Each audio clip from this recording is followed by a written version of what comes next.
time for fun with Media Mothership. I'm Craig Norris, your host for this journey, joined by Taylor. Is my mic working? So close, so close. Now it is. Is my mic working? Yeah, there we go. That's better. All right. Well, we've got mics on, and on Media Mothership, we explore everything in and around the world of media and how it shapes our idea of the world around us. Hey, Hobart, we've got mics on. We've got mics on. It feels like a launch of a spaceship. The way I prepare for the show is very much command center. Anyway, so we're streaming on YouTube and Twitch. You can find us by searching Media Mothership. We're also on 99.3 FM in the Hobart, Tasmania region, Nipaluna, Tasmania. We're broadcasting out of Edge Radio Command Center Studios. No expenses spared. Well, no expenses. Probably. But it is, broadcast standard. And I think this is episode 103. Oh, wow. Offhand, I'm going to sketch that one in. If you've got any messages to send us, you can jump on the Twitch chat and send us a message, or YouTube chat. I believe we're on YouTube live streaming. We're on the DAB. We're also on edgeradio.org.au website. Is that the name of the website? Honestly, if people are listening to this, then maybe they know where to find it. Maybe they're thinking, why am I listening to this on my FM system when I could be watching it live on YouTube in the visuals? So on today's show, we're going to survey a little bit of media news, and then we're going to deep dive into the art of storytelling with another classic golden age of history radio drama piece. This is one of my favorite anthology series, Quite Please, and it's their first ever episode, Nothing Behind the Door. And it's a bit of a spooky one. The reason I'm playing it is because I'm getting into the latest season of Black Mirror. Oh, right, okay. Yeah. Totally getting into that. And I want to look at some of the precedences of Black Mirror. And obviously we've got TV shows like The Twilight Zone in the 60s. Previous to that, though, we have this immensely great history of spooky, kind of suspense-filled radio dramas from the 40s and 50s. So we're going way back to 1947 to listen to one of what I think is top 10 classics, Behind the Door. Nothing Behind the Door is referenced in TV tropes as well. So I think it's legit bit of contemporary media analysis. So all that and more on Media Mothership. Okay. You don't have any music. Okay, no, I do have my wonderful orchestral voice. So starting off here, there's an interesting bit of news from Engadget talking about Meta. So Facebook, yes. Meta wants you be on your phone during special showings of Megan. Right. So in the cinema, I don't know what this is. There's a movie series called Megan, and Meta have gone into a relationship with the cinema screenings. This will be at the movies. You're going to be doing something you're told you're never meant to do, which is leave your phone on and then use it. Right. So the setup is that this is a horror movie, Megan, and it's produced by the Blumhouse production team. And much like, we did the screening of House on Haunted Hill with Vincent Price. Did we? 2 years ago. Well, I did it with Zeke. Maybe you came in with one or two episodes. We did like 80 episodes on it. We were playing 5-minute pieces. Anyway, we did that, and that's very much Castle Entertainment, and they were famous for doing various gimmicks in their theatrical shows. Like they'd have a skeleton that the ushers would have on a fishing reel, and it would come out. They'd have a Sphinx that had a movie, the Tingler, and the seat. Some of the seats would be kind of this electric pulse an axe thing. murderer who went down the central real aisle. horror. Okay. Anyway, so obviously they're doing something similar here, turning it into events. where Blumhouse have partnered with Meta to deliver special content during some screenings of Megan. And Megan's a kind of, AI horror story, AI doll horror story.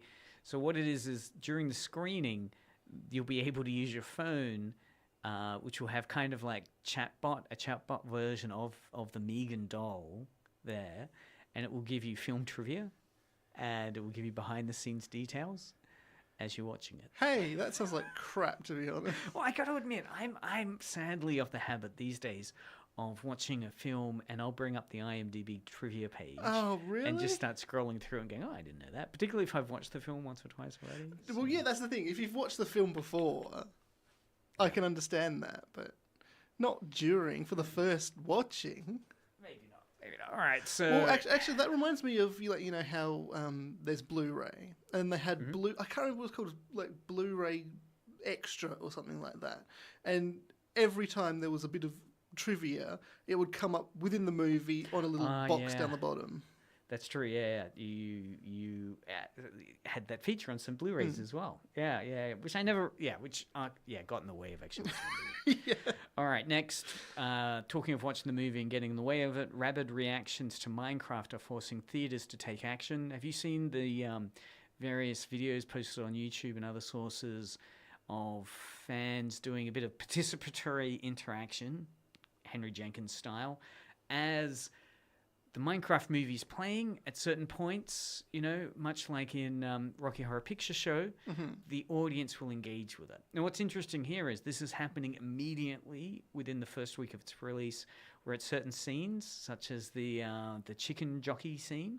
Oh, yeah, crowd, that's right. I mean, not only, so in there's a long history of this within movies, where some movies are considered cult classics, and there'll be a back and forth kind of pantomime, which gets done by the actual audience watching it in reaction to certain quotes or scenes in the movie, right? So in Rocky Horror Picture Show, there's a scene where, you can bring cutlery in and throw it at the screen. In this one, though, the crowd just becomes anarchic from what I've seen on YouTube. Like, they'll just start throwing stuff up in the air, popcorn barrels and, poppers and ribbons, and it gets really out of hand. And there's a number of scenes in the movie now which have become these viral hits. Yeah. Where you participate in, theaters are saying. In fact, one clip I was watching got so out of hand that the theater just stopped the movie and cancelled that screening. Yeah, well, it's like with what's his name, the Minions movie that came out. Wasn't that dressing up in a suit? In a suit, yeah. Which seems on the more passive side, and one I'd encourage. But even their theaters began to police that. Right? Yeah, because the kids would then go down to the front row and start taking off the clothes and starting to dance around and things like that, like as a nightclub. Well, okay, yeah. So as soon as it transgresses that kind of, you're here to passively watch. Yeah. However, on the other end of the spectrum, where some movies are encouraging people to be active, this one is a kind of transmedia piece that's spun out from the Deadpool and Wolverine film. So this is from Gizmondo. The headline is, "Now that you've watched Chairs for 5 hours." I'm not sure what the Chairs for 5 hours thing is. I think that's a meditative YouTube you can watch, a chair for 5 hours on YouTube. Marvel believes you'll watch Wolverine breathe for 8 hours. So there's Hugh Jackman. There's you can check this out on YouTube. There's a video of Hugh Jackman's Wolverine breathing for 8 hours. Just him breathing. I'll see if I can actually dig it up. What does that mean? Well, it's one of those kind of meditative ones, like if you're struggling falling asleep, or if you're wanting to do breathing exercises.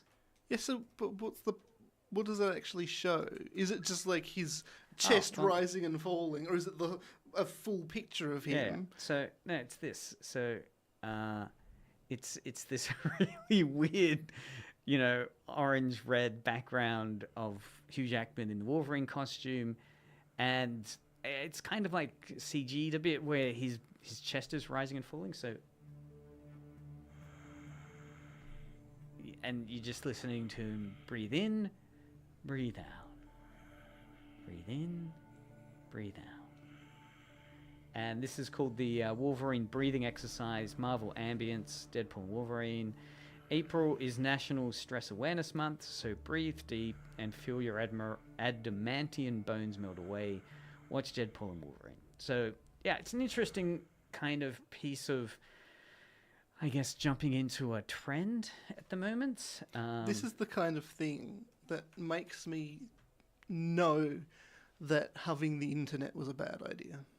All right, well, I'll only play a little bit of this in terms of breathing meditation. This is my favorite all-time pop culture breathing meditation piece. Okay. All right. Is it Rick and Morty? Welcome to Dalek Relaxation for Humans. Take a deep breath in through your nose. Now exhale through your mouth softly. It's great. Focus on slowing down your breathing. It's the Dalek relaxation meditation for humans, which is a wonderful piss take on the breathing meditative practice. I mean that's funny, but still. It is. Well, see, what's interesting is the Marvel one has gone legit in terms of this. They've not done it as a parody. It's for all intents and purposes an effective form of paced breathing. I'm not going to say anything. I mean, it's not bad. I mean, it is ultimately promoting the movie, so it is capitalist. Anyway, boo capitalism. Anyway, next story, moving on, is from Polygon. Here we have a nice bit of what's referred to as forensic fandom, where fans get their CSI forensic mojo on and do some not crime busting, but kind of mystery investigation. Investigation, yeah. So this is from the classic Stanley Kubrick film from the 1980s, The Shining. Researchers have discovered the original source of The Shining iconic end photograph. So I don't know if you recall at the end of The Shining film. I can't recall because I've never seen The Shining. Really? Gosh, dang it. Anyway, Shining, classic horror film, well worth watching, considered by many people one of the most scary movies of all time. Jack Nicholson's the main star. With spoiling it, he's basically a character that goes increasingly mad as he's the winter caretaker with his family in a resort. He's there by himself with his family. Anyway, the end scene is this really perplexing image of him taken as part of a 1920s kind of garbable setting with all these people from the 1920s. So of Jack Nicholson. Yeah. So as if he was always part of this Overlook Hotel from the 1920s on. Anyway, part of the curiosity has been, what is the history of this picture? It's an authentic picture from the 1920s, and Jack Nicholson's face clearly had just been placed on top of it. Anyway, they finally tracked it down by using some AI and deep searching of the faces in that crowd, and after decades, they've been able to actually, why didn't use they this just technology. ask the filmmakers?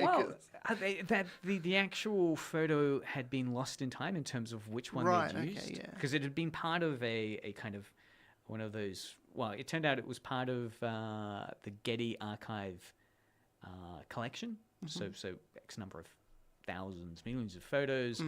And it had never been documented at the time. It was just grabbed as the prop and then changed. Yeah. So they finally tracked it down. It's a real photo. It was using facial recognition software that at some point was able to process and identify UK dance instructor Santos Cassini. There you go, Cassani. Santos Cassani. Yeah, they could have just asked me. Everyone knows Santos Cassani, the UK dance instructor. Anyway, they tracked it down, and then they reverse historicized it to find out, okay, well, it's got to have been from this hotel at this time, because we know Santos was only doing his UK dance instructing during this period of time. Yeah. So quite intriguing little bit of forensic fandom finally being able to get the authentic photo that it came from. Mind blown. I haven't followed this one up. Last story, so I'm curious to see if you could live follow it up. Okay. Silent Hill video game. Silent Hill F, the latest game, has been banned in Australia. At least back when I found this article in Eurogamer. Is there a date here? March 24th, 2025. Update not banned, says rating board, and not currently classified. So I guess it's in a weird limbo zone between banned and not banned. It's not currently classified. So 4 days ago, the post from eerie is suddenly I want this game more because I'm not allowed to have it. From the game's Steam page, this game contains depictions of gender discrimination, child abuse, bullying, drug-induced hallucinations, torture, and graphic violence. So potentially that's some of the areas that they decided would... Okay, yeah, so it looks like they're no longer refusing to rate it. However, they still haven't rated it, isn't it? Yes. Yeah. Yeah, and there's some speculation that it might be the depiction of drugs. Maybe drugs can be depicted, however, they are not allowed to bestow any kind of benefit to the player. So someone's posting here about why drugs might fall in the classification and outside the classification scheme. They're saying that while drugs can be depicted, if the drugs do bestow a kind of benefit to the player, particularly if they're actually based on real-world drugs, then it would fall into banning. They talk about Fallout 3 as an example that's using fictional drugs. Yeah, interesting. So, Australia's still in that kind of ban-happy space. Because I know, I think one of the GTA film games was banned for a while until it was changed. I mean, there's a long history of video games banned in Australia. Yeah. So there we go. At the moment, it appears to still be awaiting classification. We do now have an R18 plus classification, because I remember the thing that used to hold up so many games was that we maxed our classification out at MA 15 plus for a long time. Mm-hmm. But recently, I think in the last 10, 15 years, we've started the R18. R18 plus classification has now been added to the classification scheme. However, it seems like there's still games that fall outside that purview, or at least require longer assessment. So there we go. Silent Hill. I know there was one Silent Hill game. I forget its name. Please leave a comment in the message if you remember it. One which I really wanted to play, where the build-up to it was you did a kind of video game-esque psych profile. Like there were various questions you had to answer at the start of the game, which would then calibrate around your answers to induce a more horrifying experience upon you. which, you know, you'd have to be a bit masochistic. Yeah. But gosh knows, it got me interested in... Well, I haven't played it, but, it's on the radar. But I think it's the one that has the girl in the swing on the cover. All right. Well, that's the news and oddities from the current media landscape. So now what I want to do is quickly bring up today's topic, which will be the analysis of Nothing Behind the Door. Right, so one of the classics from radio drama world. And again, the reason I've chosen this is because of watching Black Mirror. Yeah. It's the best I can do for a sound effect at the moment. Squeaky mic stand. Black Mirror. Which has those people that haven't seen Black Mirror, it's basically like Twilight Zone. It's an anthology of standalone episodes which in various ways engage with terrifying... futurism. Yeah, dystopic, cautionary tales, robots taking over, loss of security, identity. So it's quite a dark and grim view of worries and stresses. Which is quite funny because it's made by Charlie Brooker, who is quite a funny man. He's a sort of comedian fellow. He did Newswipe and things like that, making very satirical views of and sort of very... I can't think of the word. mocking news and things like that. And he's married to I forgot what his wife's name is, but she's like in the UK version of Play School. Oh, wow. And they both sort of co-wrote with him being sort of like a journalist person, a mocking journalist, and her being the Play School over there. I wonder if there's some relationship between comedy and horror. I know that is it Jordan Peele, of course, Peele and Key and Peele. The comedian duo in America has gone on to do some fantastic horror films. You know, Us, The Quiet Us. Place. Just make sure you say Us. that. That's Us. right. Us, our show, Us, me and you. Yeah. So anyway, what we're going to listen to or unpack is this first debut episode of one of the classic radio drama anthology series. It's Quite Please, and Quite Please was a series of, kind of supernatural, oddity, weird stories. It ran from, so the Quite Please series ran from 1947 to 49. So we're looking at the immediate post-war period. So obviously the rise of the communist threat. World War II is over, but Russia is on the ascension as the second great military power.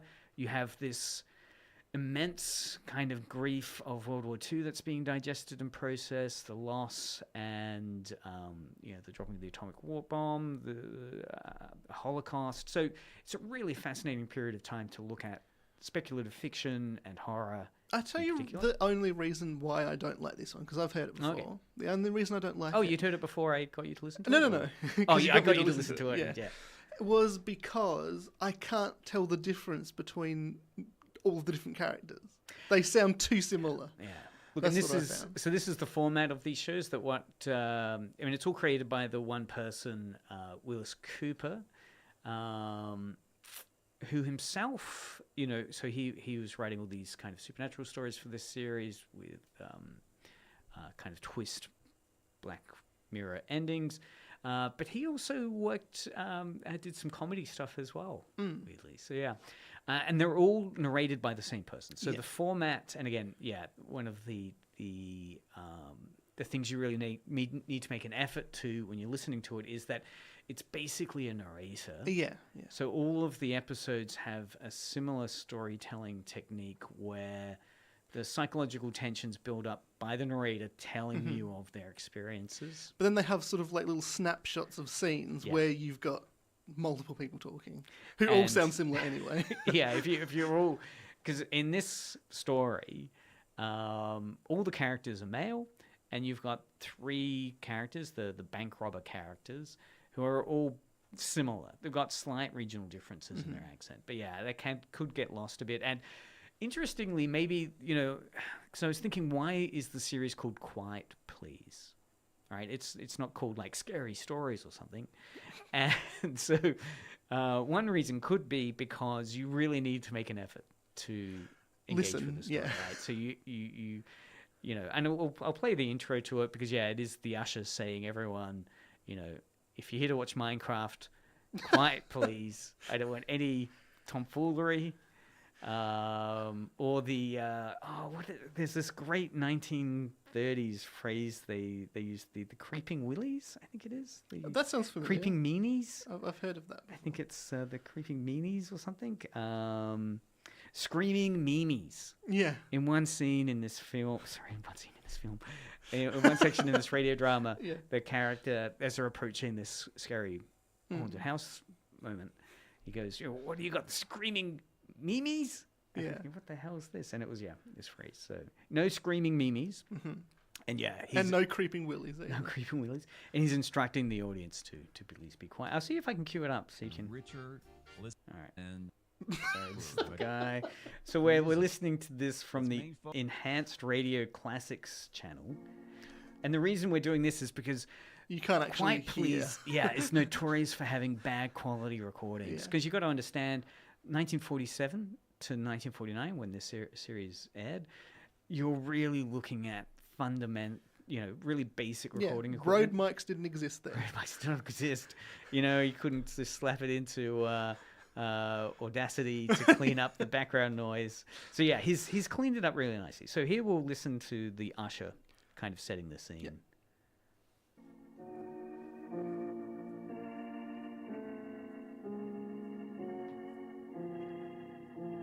Quiet, please.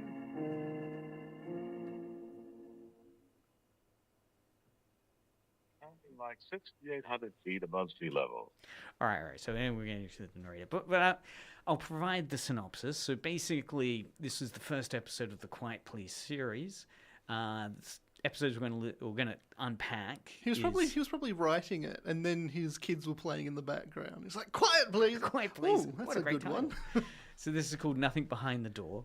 Aired June 8th, 1947, and the story is basically centered on the kind of, haunted mystery house idea with something sinister within there. So the start of it is, describing how this Mount Wilson location, which has the observatory on it, also has this mysterious house which has barbed wire around it, all these ominous warnings saying, please do not approach, please do not enter.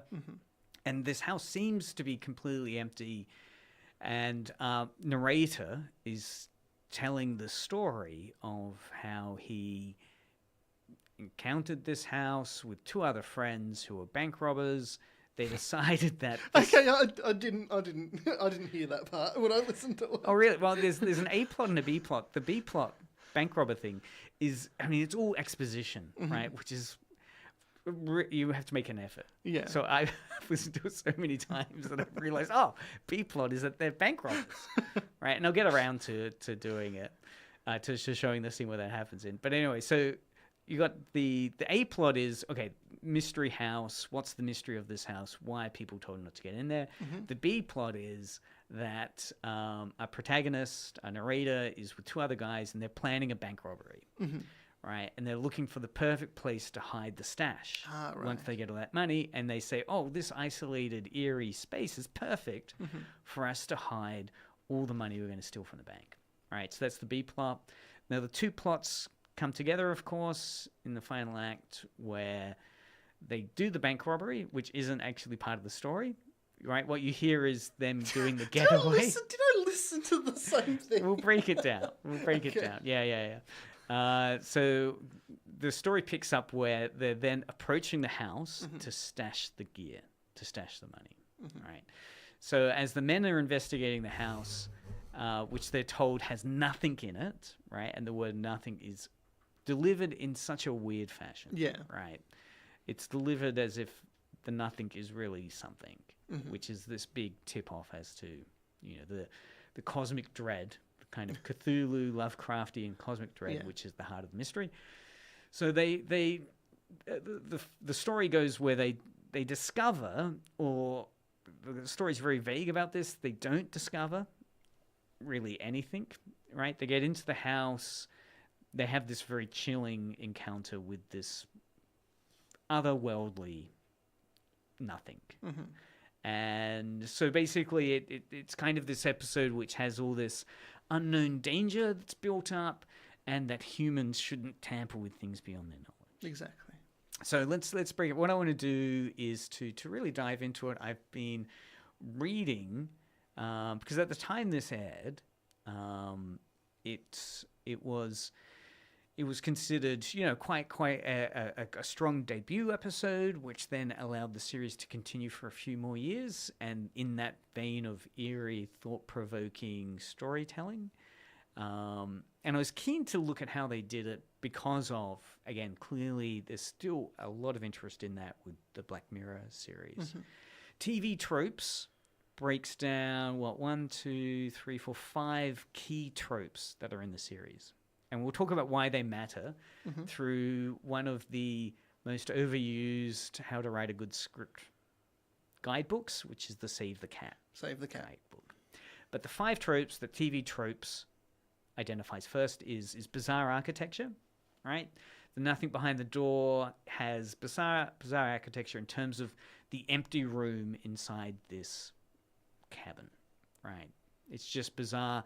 the final scene where our narrator is taken into the nothingness defies his comprehension as to what, like, it's nothing. Briefcase full of money trope, which you missed. Obviously. Right?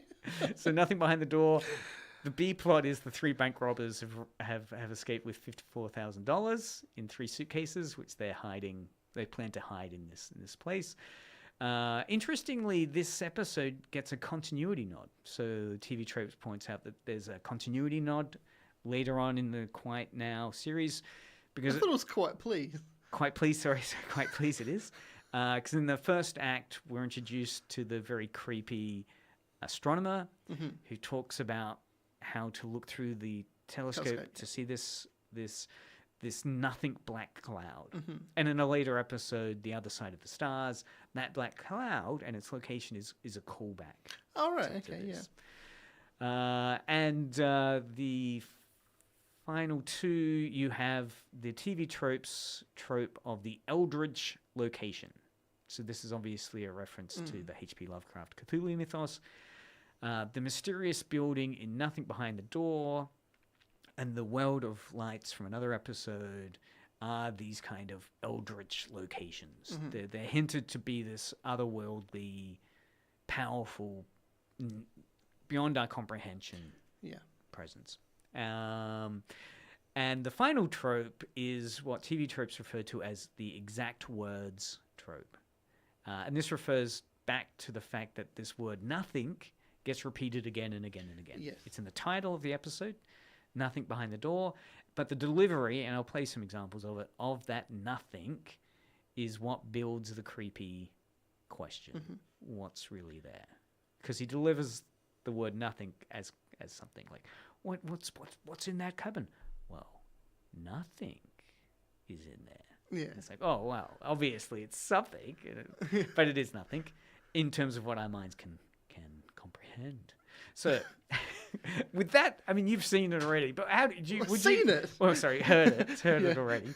Are you excited? Would you be excited with that breakdown? I mean, well, yeah, because... bank robbery. There's a new bank robbery I haven't heard about.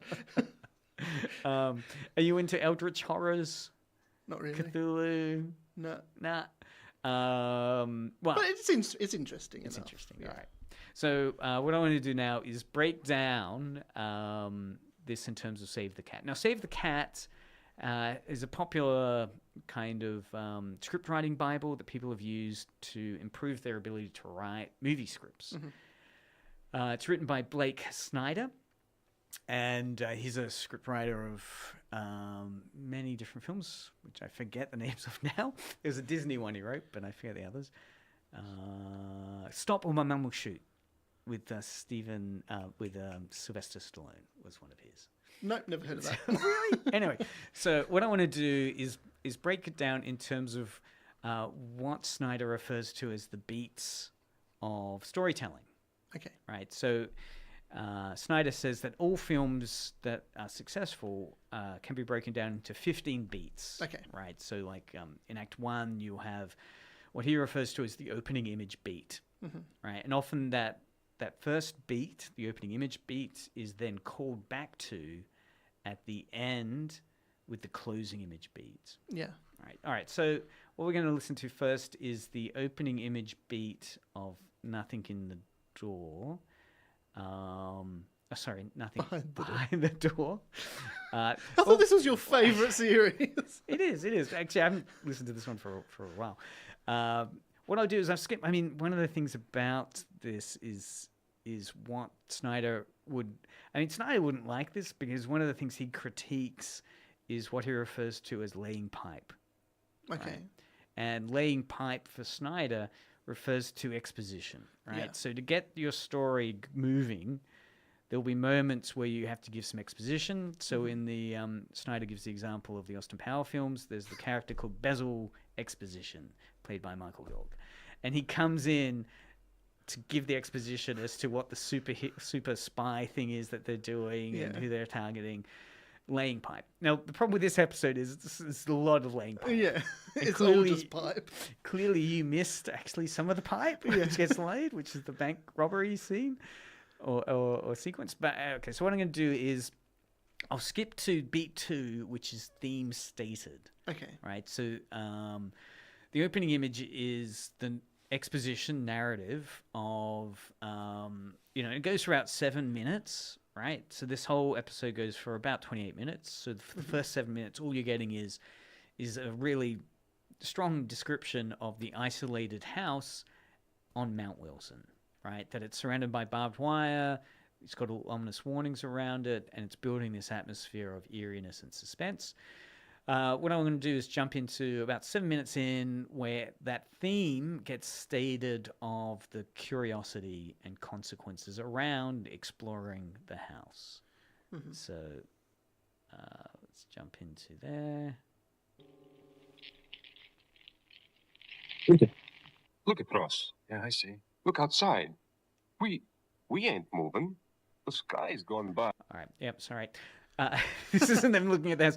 This is them in the observatory looking at the stars. So this is kind of setting up the idea of there's a cosmic eldritch Sort of horror. element. Is standing still. Through these motions here in the dome, the mirror of the telescope is kept aimed exactly at one spot far out in space. What's space, mister? It's nothing. What about the air? There are a few miles of air, my friend, and then nothing. So he's delivering that nothing term. So again, you can see that kind of, and it's an interesting character, the astronomer here, because the way, and it's in this future sequence we might hear, the narrator refers to it as almost priest-like, right? Which again clued me into very Lovecraftian language around this kind of, scientists are never scientists. They're always demonic priests, right? They're this weird witch scientist figure. Yeah. So we'll keep listening through. Again, what we're hearing is this kind of theme, an opening image setup of Nothing. nothing. Oh, stars. Yes, stars. Sure. And the places where there are no stars.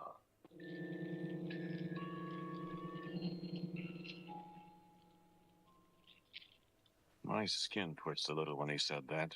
The places where there are no stars. Did yours? Well, the show was over. We went outside into the sunlight. We walked across the long wooden bridge. There's a So he's setting up now, but again, that kind of creepiness reference is the theme. Yes. Right. So we've got now the first 2 beats from the Save the Cat idea, opening image, creepy house, and the observatory, and the theme is, Freaky. freaky otherness. We'll get to the warning. So then him and his bank robber friends are looking around and see that house, and they think, hey, this would be the perfect house for hiding something. They don't tip you off yet that they're bank robbers. Get a beer. No, I want to look at this, Ross. Probably they got something valuable in there. Sure, scientific instrument or something. This place is all full of that stuff. Hey, look. Sign. Huh? Where? Yes. Oh, come on. Ah, wait, what's it say? The public is forbidden to pass beyond this fence under severe penalty. That all? Yeah. Well, what do you suppose they got in that place? I don't know. I don't care. Hey, there's a door up at the end of that trestle. Maybe we could get back and get in through that other shed where the trestle starts, huh? What do you want to go in there for? Oh, come on. We got to get going. Oh, I'm just curious. You know what I mean? Place might come in handy. Oh, yeah. See? So that's a foreshadowing of them being nefarious villains. I mean, they're our protagonists. They're the guys we're listening to, but, it might come in handy. You know what I mean? But again, it's kind of not telling you at this point that they're bad guys. Especially if they keep everybody out like this. Well, the thing must be full of stuff, like Ross said, scientific stuff. Yeah, might be, might not be. Hey, here comes that fellow that made the spiel up there. Well, ask him. He'd know. Oh, he won't tell you. Well, we'll find out. Hey, fella. Oh, yeah? Hey. Were you talking to me? Yeah. What's in that funny-looking building? Over there? No. Yeah? Nothing. What's the idea of the fence, then? You don't want people to go in there. I'd sure like to see what's in it. I said there's nothing in there. You sure, mister? Yes, I'm absolutely sure. Could we get a pass to go in there, maybe? No. You saw the sign, didn't you? Yeah, it said something about the penalty of the law. You didn't read it very carefully. He didn't read it. I did. Read it again. Wait. The public forbidden to pass beyond this fence under severe penalty. Date? I see what he means. He didn't say anything about the law. Oh, that's right. So it's weird that that becomes a plot point. Yeah. That the sign says, severe penalty upon entering. And because it doesn't say by the law, it's like, oh. But I guess what they're, and again, the dialogue kind of goes into the fact that, this is not of the human world, right? Because you say, well, why don't we just go in? It's like, wow, I strongly advise you not to. Yeah. It'd be very bad for you. And so clearly it's foreshadowing, and again, setting up, and this is all set up, that there's something that is really bad beyond human law that will come and get you. All of these pipes have been laid. Oh, yeah. So a lot of like pipe laying. So the catalyst comes about once they Save commit the catalyst. the crime. Save the catalyst. Well, in this case, it's interesting because the save the cat trope refers to the fact that you should like your main character. Yes. Right? Save the cat refers to the fact that, if your character goes ahead and saves a cat, it'll get the audience on side as being a heroic type character. At this point, of course, we're not looking at heroic characters. There's no save the catness here necessarily. I mean, later when everyone's life's in threat, there's a bit of a save the cat potential. But this is, this doesn't have a heroic character in it. So what we'll do is we'll skip forward now. So the catalyst is the men's decision to then commit the crime, do the bank robbery, which you missed, and then go back to the house to put all their money in so they won't get found later. There's a debate. So Really? number 4 is a catalyst. Number 5 is debate in terms of key beats and storytelling. So there is a debate as the men grapple with their fear and curiosity about this place, right? They have to get through all this barbed wire and stuff, and in the back of their minds are, is this safe? Yeah. Right? These warnings are there. Should we actually trespass into there? And there's a bit of conflict as to whether they should do it. So we'll listen to a little bit at how effectively they debate that. Listen for a minute. Hear anything? No. No? See anything? No? Look. What? The dome over there. You see somebody? No. Them 2 big windows up there. But that big round dome looks like somebody watching us. Sure does. Oh, cut it out. I'm gonna try the fence with a cutlass. Want a flashlight? No. I wish we... What? forget it. I just don't like that place. Get out of the way. Want some help you? Just keep out of the way. Wait. Hear anything? Well, that wire made enough noise to... All right. It's interesting how they use orchestra. Like that was just a piano key. Yeah. And similarly, when the earlier you have sequences where they're moving the telescope. Yeah. And that also is done via a piano or something. So yeah, they're not using practical effects. They're very much using orchestra effects. But strong debate there as they're weighing up whether or not they should go through. Number 6 beats is the fun and games section. So for script writing, Blake Snyder says that you've got to have a fun and games section in your film. Often this is what ends up in the trailer for a movie, where the character gets to use their new powers. So for Bruce Almighty is one of the examples he gives. It's all those scenes where Kerry's character is testing out his god powers. Yeah. Right. It's fun and games. There's kind of, I couldn't really detect fun and games. I mean, the point they enter the house. Yeah. And they're kind of trying to experiment around how they get into the room. Could be it. I'll see if I can dig up that sequence. Sweating and tired. And then all of a sudden, We're under the building, alongside one of the struts. Hold up the little trestle. Push me up, Aldo. Aldo. So this is them getting into the building. That's fun in games, though. That is, yeah. Yeah. It's There like we are. usually in a heist film, it is the point where they're trying to break into the Yeah. building, and you might see those in the trailer as well. A second. Aldo's up there with us. Now, keep quiet a minute and rest. As I'm knocked out. Yeah. All right, hold on. I'll skip forward a little bit more. The big cutters you wrenched. Here you go.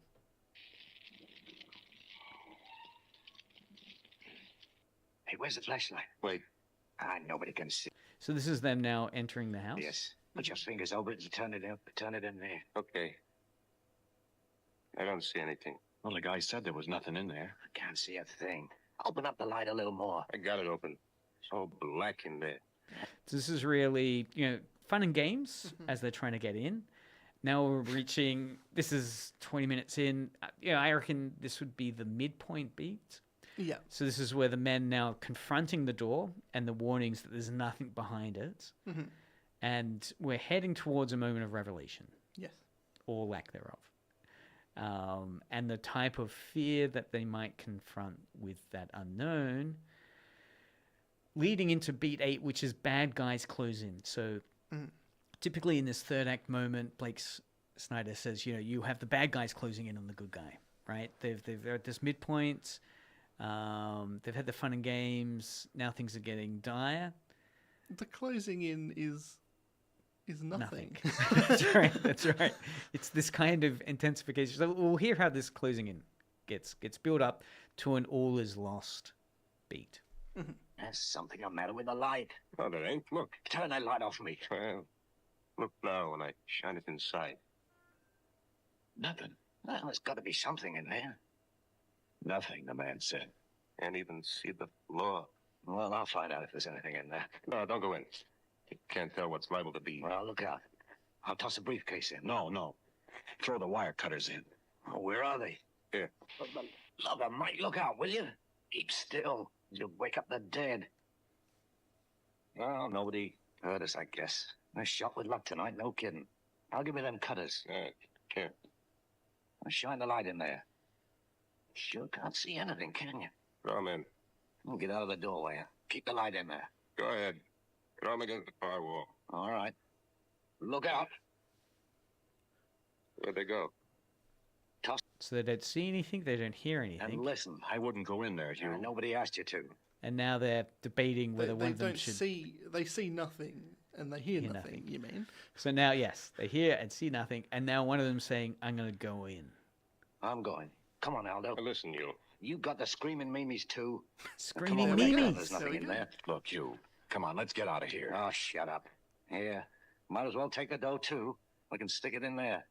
Go ahead, Aldo, with the light. You go first. All right. Now stand there and keep your ears. So his dialogue just cut off. Hey, Hugh. Silence. Where are you? Can't see him. Listen, Aldo, don't go in there. I got to. Hey, Hugh. So the second of the three Hugh. is saying he's got to go into. Where are you? Listen, Aldo. Keep your eyes and ears open now. We'll be right back. Hey, Hugh. You all right? You coming in, Hugh? Hugh. Aldo. What's in there?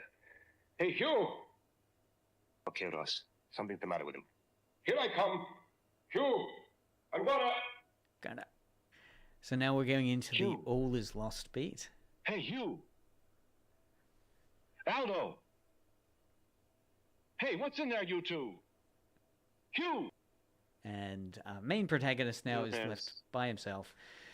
The astronomer then appears and now delivers the kind of not the triumph, but I guess the resolution that this heads into. So we're 23 minutes in.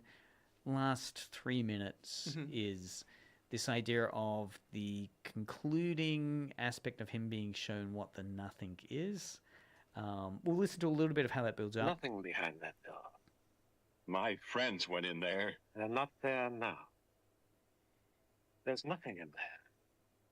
You understand me? There's nothing in there. Nothing. Listen. No, you listen. No, I suppose you do no good to tell you.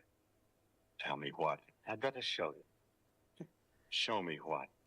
So then it concludes with him being shown something inexplicable. Yeah. You know, nothing. I mean, he still says it's nothing, but with that kind of tone to it.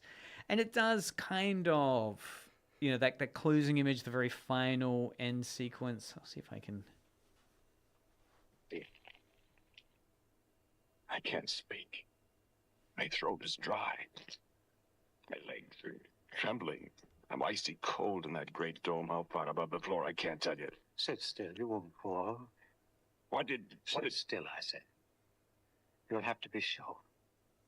So he's taken back to see that same image of the night sky with Through the telescope, yeah. blackness. So the idea of a closing image, but haunted now in terms of the men's fate, that two of them have gone in there and disappeared into nothing. Do you reckon you could do a theatre play out of it? I reckon you could do a four-person theatre play. Yeah, definitely. All right. Well, we'll pitch that one. We'll get a Kickstarter going. It'd have to be like, a short play. Yeah. Well, the whole thing goes for, what, 26 30 minutes? Yeah, that would be the length of a... I did find the script, so we'll get some AI help. Clean up the laying of the pipes. But that is the Nothing Behind the Door episode, first episode of Quiet Please. If you're enjoying Black Mirror, check out... There's a couple of great series. There's Suspense, if you're into kind of more suspenseful stories.